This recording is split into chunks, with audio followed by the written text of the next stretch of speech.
of the Emporia Sports Buzz. This is the high school edition again. Again. We're back. We're back again. This is Jesse, Newell Gazette sports reporter, joined alongside, as I always am, by Michael, the man, the myth, the legend, Ashford. Michael, say hi to everybody out there. Once again, the Emporia High Wrestling team has to give up the Centennial League Wrestling title to Manhattan. That's not going to sit well around these parts, I hear. I heard something about like 24 years in a row that they won it or something like that. Yeah, Spartans did okay, but we'll get to that a little later on. Let's kick Manhattan out of the league. Who said that Manhattan could be in the league, all right? Let's go back to the old Centennial League, what it used to be. Anyway, this is the Emporia Sports Buzz. We're reaching for all your idle chit-chat. I don't know, you guys keep coming back, keep watching us, so we must be doing something right. Dabble, that's all it is. Must be. Let's talk about wrestling, Mike. Let's start off with that. Obviously, the Centennial League meet used to be a dominant thing for Emporia High. They expand the Centennial League, things get a lot tougher, and Manhattan able to squeak out one over Emporia High. Yeah, since Manhattan and Junction City joined the league 4 years ago, Manhattan has won it 3 out of the last 4 years. Emporia won it last year, but Manhattan takes the title again this year by the slimmest of margins, 5.5 points. And you know, the Emporia High Spartans looked to be all but out of it halfway through the tournament on Saturday at Topeka West. Then a little sit-down chat, I guess you could say, with Coach Buckby on the mats. A little bit of a fiery speech got the Spartans motivated, and they came back and wrestled one heck of a second half of that tournament. 5 guys win Centennial League titles. Let's see if I can name them. Jared Dakin, Justin Rose, Sal Tovar, Chase Sanchez, and Mark Colmer all come away with titles. Very good. And the Spartans wrestled just so well over the last half of this tournament.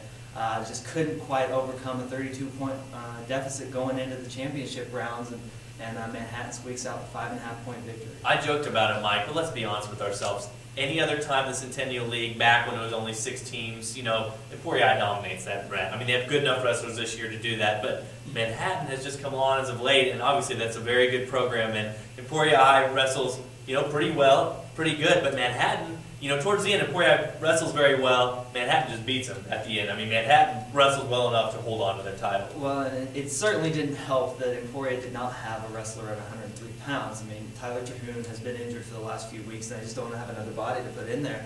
That could have given him some points. A couple upset losses by some guys who you didn't think were going to get beat there kind of hurt too. But, Manhattan is one of the biggest 6A schools in the state.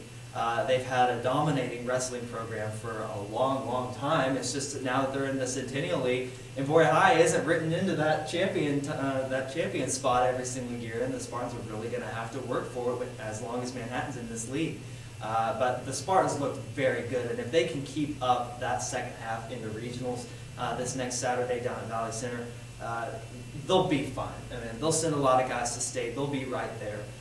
State, there's some pretty dang good teams in 5A this year, but the Spartans are going to be right there with them. And you say a couple guys be excited about it, especially Mark Colmer coming back after not participating two-thirds of the season because of football. Also, Chase Sanchez as a freshman, he's stepping right in and really performing. Absolutely. I mean, the guy just finds ways to win his matches. I mean, I don't know how many times this year I've seen him wrestle, get down in the first couple of periods, and then come with a late flurry in the third round and knock off some really good competition.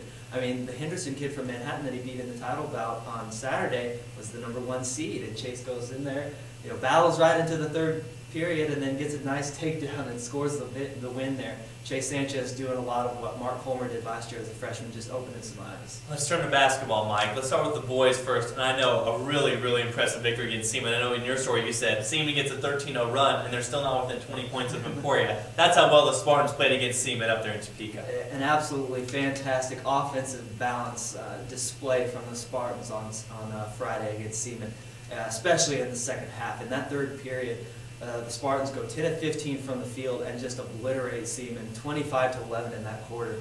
And the Spartans just were absolutely dominant. Got up by 33, give up a 13-0 run, which you never want to do, but when you're still up by 20, you got to be feeling good about yourselves.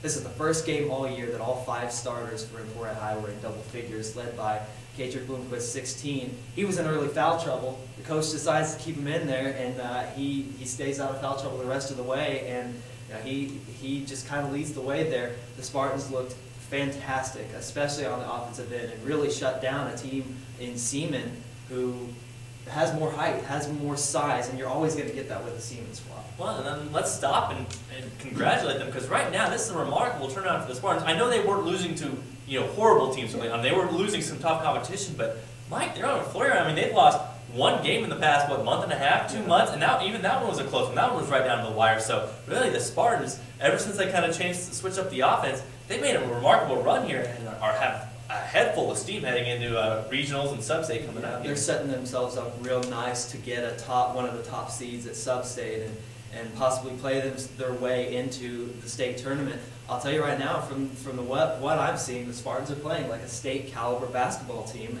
and that's no joke. When they play like they did against Seaman, when they play like they did against Washburn Rule a couple weeks ago, this is a very, very good basketball team. When they rebound, when they have their guards going, the emergence of Jacob Torres has done wonders for this team. He is so confident right now and really taking the pressure off of Taylor Euler and Kedrick Bloomquist.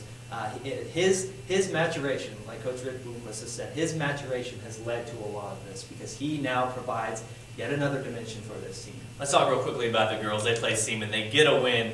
Kind of ugly, kind of sloppy. Mike, what did you see from that game there? A kind of ugly, grinded out win for the Lady Spartans. The game was never in doubt.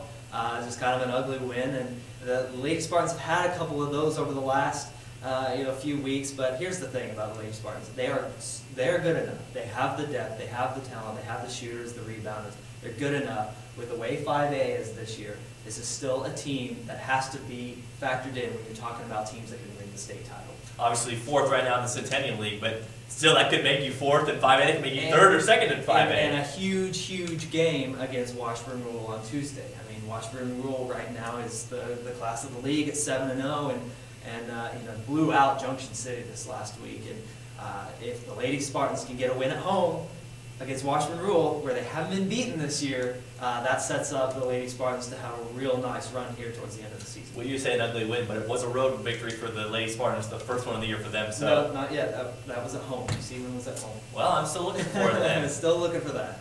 We are still waiting on the Lady Spartans.